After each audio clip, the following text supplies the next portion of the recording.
Hello बच्चों, let's read this question and the question says which of the following solution is maximum concentrated?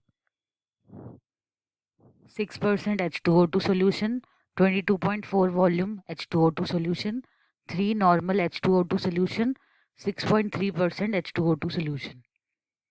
First of all, the key concept for the question is volume strength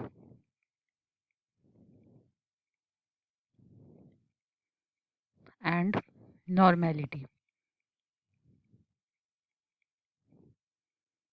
maximum concentrated से हमें पता चलता है कि किस में H2O2 की concentration सबसे ज़्यादा है, तो उसके लिए हम हर एक ऑप्शन में नॉर्मेलिटी फाइंड आउट करेंगे, कितनी नॉर्मेलिटी हमें मिलेगी इन ऑल द ऑप्शंस। तो सबसे पहले ए ऑप्शन में देखेंगे 6% H2O2 सोल्यूशन।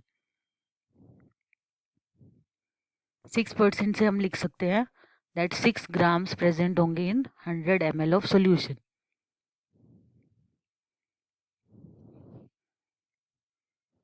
एंड हमारे पास नॉर्मेलिटी का फॉर्मूला क्या होगा? Given weight upon equivalent weight into 1000 upon volume of solution in ml। तो यहाँ पर हमारे पास गिवन वेट हो गया 6 ग्राम्स। इक्विवेलेंट वेट H2O2 का इक्विवेलेंट वेट होता है हमारे पास 34 divided by 2, molecular weight divided by 2 17। यहाँ पे हमने 2 से डिवाइड इसलिए किया है बिकॉज वो अपने सोल्यूशन में 2 H प्लस में डिसोसिएट होगा। 6/17 into 1000 upon volume is 100 ml। यहाँ से हमारे पास नॉर्मेलिटी आ जाएगी 3.53 नॉर्मल। सेकेंड ऑप्शन में चलेंगे हम, जिसमें हमें गिवन है 22.4 volume H2O2 solution.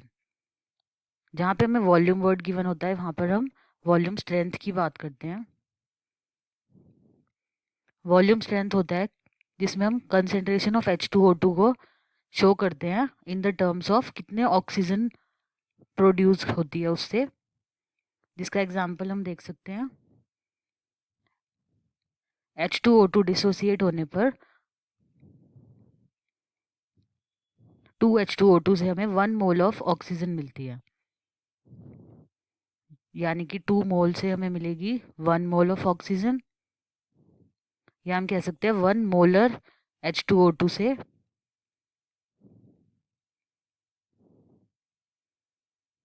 Half mole of oxygen produce होती है। एंड हमें पता है कि 1 mole is equal to 22.4 litre at STP which is equal to 11.2 litre.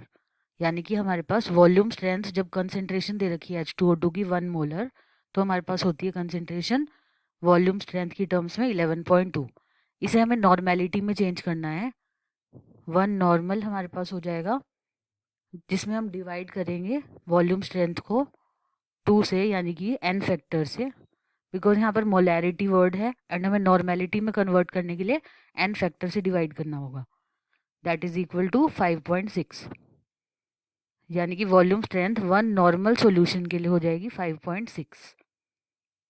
And हमें क्वेश्चन में गिवन है 22.4 वॉल्यूम स्ट्रेंथ, यानी कि 5.6 के लिए 1 नॉर्मल है, तो हमारे पास 22.4 वॉल्यूम स्ट्रेंथ के लिए कितनी नॉर्मेलिटी होगी वो हम फाइंड आउट करेंगे।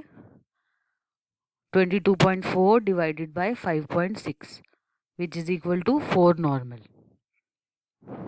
तो यहाँ पर सेकंड ऑप्शन में हमें 22.4 वॉल्यूम स्ट्रेंथ में 4 नॉर्मल मिलेगी नॉर्मेलिटी। थर्ड ऑप्शन हमें गिवन है 3 नॉर्मल H2O2 सॉल्यूशन। इसमें हमारे पास डायरेक्टली नॉर्मेलिटी गिवन है 3 normal. Then last option D 6.3% H2O2 solution.